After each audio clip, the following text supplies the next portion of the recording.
नमस्कार, ग्लोको समाचारमा स्वागत छ। म अब्राहम दियाली। सुरु गरौँ अहिलेसम्मका प्रमुख प्रसङ्गबाट। अमेरिकामा जोन्सन एन्ड जोन्सनमाथि लगाइएको प्रतिबन्ध हटाइयो।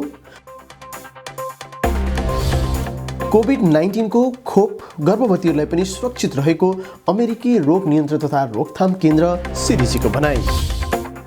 जर्ज फ्लोइडको हत्याका दोषी ठहर भएका पूर्व प्रहरी डेरेक सबिन जुन 16 मा कारावास चलान हुने। चीनले अमेरिकालाई ताइवानको विषयमा हस्तक्षेप नगर्न दियो चेतावनी। अक्सिजन आपूर्तिमा बाधा पुर्याउनेलाई मृत्युदण्ड दिने दिल्ली उच्च अदालतको चेतावनी। 53 सेना सवार इन्डोनेसियाको बेपत्ता पनडुब्बीबाट जीवित जलसेना उद्धार गर्ने सम्भावना टर्यो।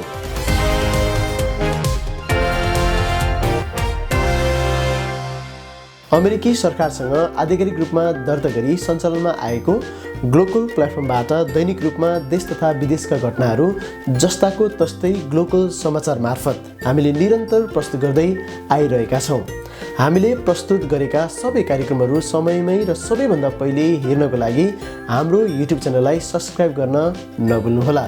सब्स्क्राइब गर्नको लागि यसै भिडियोको मुनिपट्टि रहेको सब्स्क्राइब बटनलाई थिच्न नभुल्नुहोला। साथै हाम्रो फेसबुक पेज ग्लोकल प्लेटफर्मलाई लाइक र फलो गर्न सक्नुहुनेछ।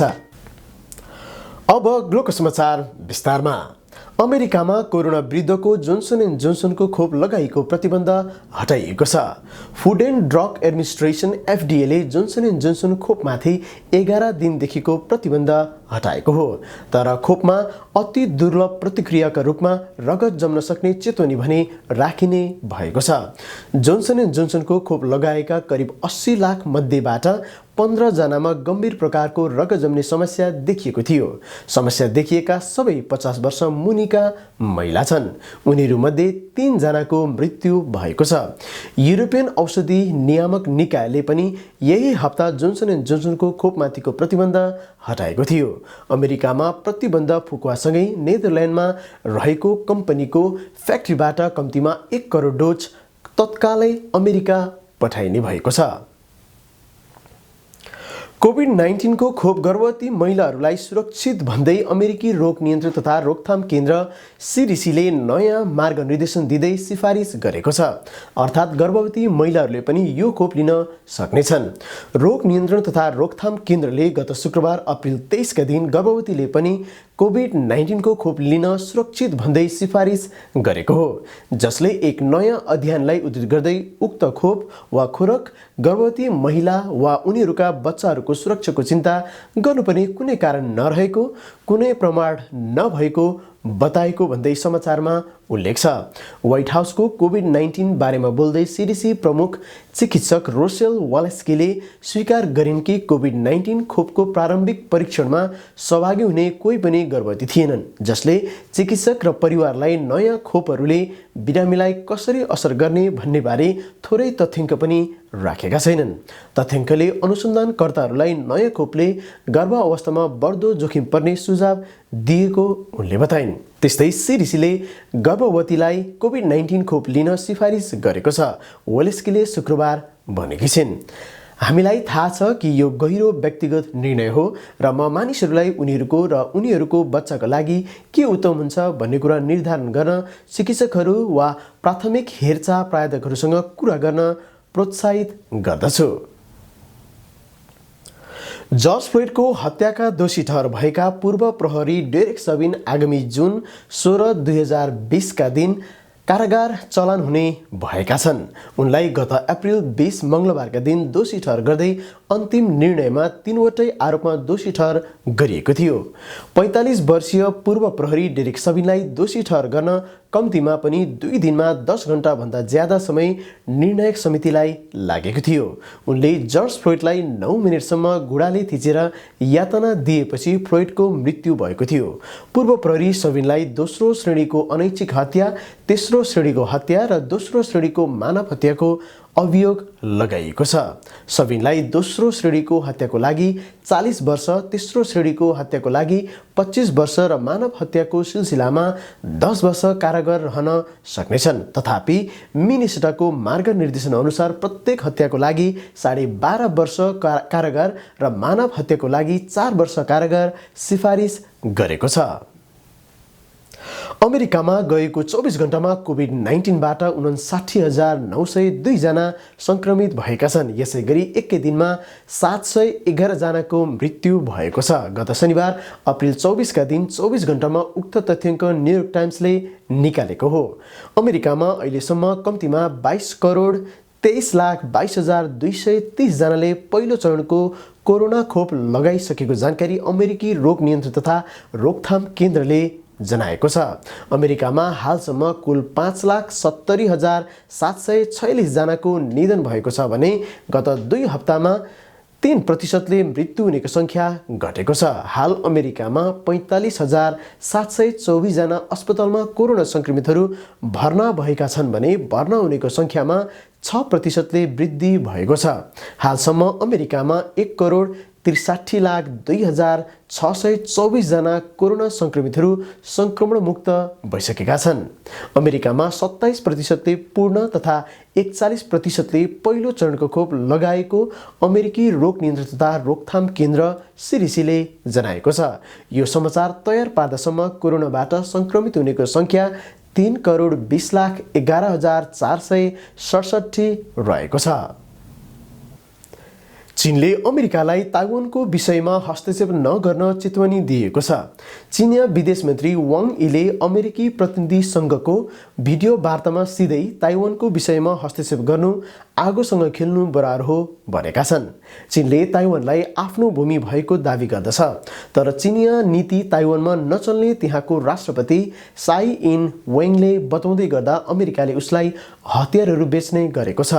पछिल्लो समय अमेरिकी सरकारी अधिकारी ताइवान भ्रमणमा जाने चर्चा चलेको थियो। चीनले अमेरिकी प्रतिनिधि ताइवान आए ताइवानमाथि सैन्य आक्रमण हुने चेतवनी दिइसकेको छ।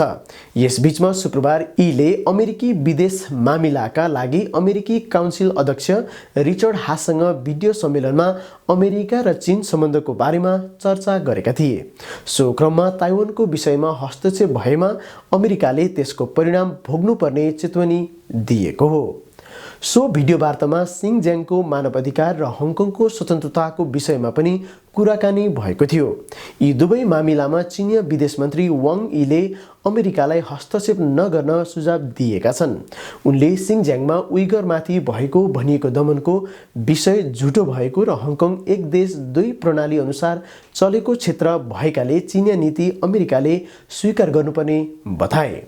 चीनको आफ्नो विकल्प खोज्ने अधिकार भएकोमा अमेरिकी हस्तक्षेप अस्वीकार्य हुने र चीनले जस्तो बाटो अँगाले पनि त्यसको अमेरिकाले सम्मान गर्नुपर्ने बताएको हो। अमेरिकाले चीनको शान्तिपूर्ण विकासलाई स्वीकार गर्छ कि गर्दैन भन्ने विषयले अमेरिका र चीनको विषय निर्धारण हुने उनको भनाइ छ। सो क्रममा चीनिया विदेश मन्त्री वाङ यीले अमेरिकालाई लोकतन्त्र कोका-कोलाको स्वाद जस्तो नभएको पनि बताएका छन्। चीनिया सरकारको मुखपत्र ग्लोबल टाइम्सका अनुसार चीनका विदेश मन्त्री वाङ यीले अमेरिकालाई भनेका छन्, लोकतन्त्र कोका-कोला जस्तो होइन जसको स्वाद हरेक ठाउँमा एकै हुन्छ। चीनले पनि लोकतन्त्र भएको र त्यसको स्वाद फरक भएको उनले बताएका छन्। चीनले नयाँ राष्ट्रिय सुरक्षा कानुनको नाममा अल्पसंख्यक उइगर समुदाय र हङकङमा आधारभूत स्वतन्त्रताको अधिकार हनन गरिरहेको आरोप लागेको छ। चीनले नयाँ राष्ट्रिय सुरक्षा कानुन साथै कोरोना भाइरस रोकथामका कदमको नाममा अल्पसंख्यक उइगर र हङकङमा आधारभूत स्वतन्त्रता हनन गरेको संयुक्त राष्ट्रसङ्घीय मानव अधिकार प्रमुख मिसेल बेचलेटले टिप्पणी गरेकी छिन्। मानव अधिकार परिषदको 46औं सभालाई सम्बोधन गर्दै बेचलेटले चीनले आधारभूत स्वतन्त्रताको अधिकार हनन गरेको टिप्पणी गरेकी छिन्। चीन सरकारको राष्ट्रिय सुरक्षा कानुनको नाममा मानव अधिकार कर्मी, वकिल तथा विदेशी नागरिकहरूलाई समेत चीन सरकारले अभियोग लगाउने तथा थुनामा राख्ने गरेको बेचलेटले बताएकी छिन्। चीनमा कोभिड-19 विरुद्धको कडा कदम लिएका कारण पनि नागरिक अधिकार र स्वतन्त्रता उपभोग गर्न मानिसहरू वञ्चित भएको र हङकङमाथि लागू गरेको नयाँ सुरक्षा कानुनले पनि स्वतन्त्रताको अधिकार हनन गरेको बेचलेटले टिप्पणी गरेकी छिन्। हङकङमा लोकतन्त्रवादीहरू विरुद्ध चीन सरकारको समर्थनमा चीनले गत वर्ष नयाँ राष्ट्रिय सुरक्षा लागू गरेको छ। यही कानुनको बलमा हङकङमा विभिन्न आन्दोलनमा सहभागी भएका 600 भन्दा बढी मानिसहरूमाथि अनुसन्धान जारी गरेको छ। चीन सरकारले हङकङमा लोकतन्त्रवादीहरूलाई दमन गर्न तथा आफूप्रति वफादारहरूलाई समर्थन गर्न राष्ट्रिय सुरक्षा कानुन ल्याएको भन्दै विभिन्न अन्तर्राष्ट्रिय समुदायहरूले आलोचना गर्दै आएका छन्। दिल्लीको उच्च अदालतले शनिबार अक्सिजन आपूर्तिमा बाधा पुर्याउने जो कोहीलाई पनि मृत्युदण्डको सजाय दिने चेतवनी दिएको छ। हाल भारतमा दैनिक 3 लाख भन्दा बढीको दरले कोरोना संक्रमित थपिरहेका छन्। धेरै मानिसको श्वास प्रश्वासमा समस्या देखिएपछि भारतमै अक्सिजनको कमी देखिएको पाइएको छ। अक्सिजनको अभावले मानिसहरूको ज्यान गुमाउने अवस्था आएकोमा दिल्लीको उच्च अदालतले अक्सिजन आपूर्तिमा बाधा पुर्याउने सरकारी अधिकारीदेखि जो कोहीलाई झुन्ड्याएर मृत्युदण्ड दिने घोषणा गरेको हो। इन्डोनेसियाली नौसेनाको एउटा पनडुब्बी गत बिहीबार बिहानै बेपत्ता भएको छ। 53 सेना सवारी पनडुब्बी बेपत्ता भएपछि त्यसको खोजी तीव्र पारिएको छ। तर शनिबार भइसक्दा पनि पनडुब्बी नभिडिएपछि त्यसमा सवार सेनाहरू जीवितै उद्धार गर्ने सम्भावना टरेर गएको सरकारी अधिकारीले बताएका छन्। बाली टापुको जल क्षेत्रमा सैन्य अभ्यास गरिरहेको पनडुब्बी गत बुधबार बिहानै 4:30 बजे सम्पर्कविहीन भएको थियो। त्यसमा 3 दिनसम्मको लागि मात्र अक्सिजन थियो। सरकारी अधिकारीको अनुसार यति बेला पनडुब्बीमा भएको अक्सिजन सकिएको छ र त्यहाँबाट जीवित मानिस उद्धार गर्ने सम्भावना अब टरेर गएको बताइएको छ। पनडुब्बीको खोजी जारी छ। हाल इन्डोनेसियाको सेनाले उक्त पनडुब्बीलाई छिमेकी राष्ट्र अस्ट्रेलियाको सहयोगमा खोजिरहेको छ। के कारणले पनडुब्बी बेपत्ता भयो भनेर हालसम्म खुल्न सकेको छैन। सन् 1978 मा जर्मनीमा बनेको 1395 टन KRI नाङ्गला 402 पनडुब्बीलाई सन् 2012 मा दक्षिण कोरियामा मर्मत गरिएको थियो। पनडुब्बीलाई समुद्रको ज्यादै शक्तिशाली हतियार मानिन्छ। पाकिस्तानका प्रधानमन्त्री इमरान खानले भारतमा बढिरहेको कोरोना भाइरस संक्रमणको अन्त्यका लागि प्रार्थना गरेका छन्। शनिबार सामाजिक सञ्जाल ट्विटरमा लेख्दै प्रधानमन्त्री खानले भनेका छन्, म भारतीय जनतालाई समवेदना दिन चाहन्छु। यति बेला भारत कोरोनाको खतरनाक लहरसँग लडिरहेको छ। यो महामारीबाट पीडित हाम्रा छिमेकी र संसारका व्यक्तिहरूका लागि हामी प्रार्थना गर्दछौँ। छिट्टै स्वास्थ्य लाभ होस्। हामीले मानवतासहित मिलेर यो विश्वव्यापी चुनौतीसँग लड्न पर्छ। भारत र पाकिस्तान बीच अनेक विवाद र झमेला भइरहने भए पनि महामारीका बेला संवेदना व्यक्त गरेर प्रधानमन्त्री इमरान खानले मानवता देखाएका छन्। रुसले शुक्रबारदेखि युक्रेनको सीमा क्षेत्रमा खटिएको सैन्य बल स्थायी क्याम्पमा फर्काउने भएको छ। युक्रेनसँग तनाव बढ्दै गएको अवस्थामा रुसले 10,000 सेना सीमा क्षेत्रमा अस्थायी रूपमा खटाएको थियो।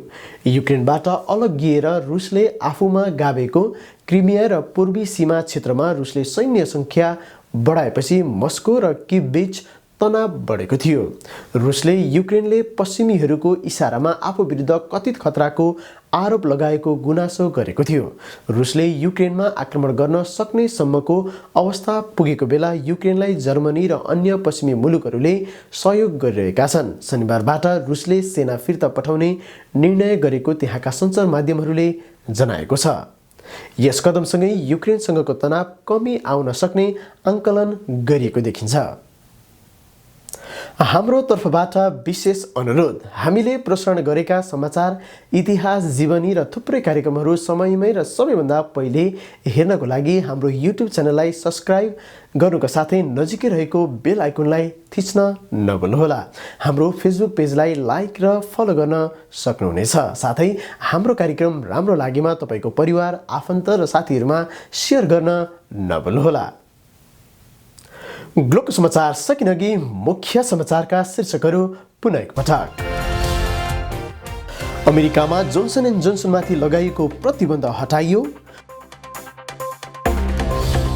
कोभिड-19 को खोप गर्भवतीहरूलाई पनि सुरक्षित रहेको अमेरिकी रोग नियन्त्रण तथा रोकथाम केन्द्र CDC को भनाइ। जर्ज फ्लोइडको हत्याका दोषी ठहर भएका पूर्व प्रहरी डेरेक सबिन जुन 16 मा कारावास चलान हुने। चीनले अमेरिकालाई ताइवानको विषयमा हस्तक्षेप नगर्न दियो चेतावनी। अक्सिजन आपूर्तिमा बाधा पुर्याउनेलाई मृत्युदण्ड दिने दिल्ली उच्च अदालतको चेतावनी। 53 सेना सवार इन्डोनेसियाको बेपत्ता पनडुब्बीबाट जीवित जलसेना उद्धार गर्ने सम्भावना टर्यो। हवस् त ग्लोको समाचार अहिलेलाई यति नै। अर्को समाचार लिएर पुनः उपस्थित हुने बाचाका साथ न्युज रुमबाट म र मेरो सम्पूर्ण युनिटलाई बिदा दिनुहोस्। ग्लोकल प्लेटफर्म हेर्दै र पढ्दै गर्नुहोला। नमस्कार।